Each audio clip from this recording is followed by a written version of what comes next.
Kerran kuussa. Johan Tärppästä. Kuules Tanja. Mitäs jos sä sanoisit itses irti sitä Ossin putiikista? Hei Lasse, pas huittoja tolla vähän mun selkää, jos se sun vihas siitä vähän laantus. No anna mennä nyt vaan, anna nyt mennä oikein koko rahaa. Hyttyneekö se siellä oikein huiskii? Eikä susta nyt ole enempää. Ei helvetti, nyt taitaa tulla kyllä liian kuuma. Tämä kaappi on ollut käyttämättä vuosikausia. Saanko huomauttaa? On varmaan, joo. Kas niin. Kengänkuva persuksiin. Sopiihan se niin. Paketti hiivaa. Pullo persuksiin. Aha. Vassakinhan Karlo. Haluut sä turpaas? Ehkäpä.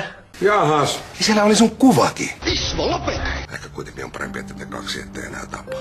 Ei kiitos.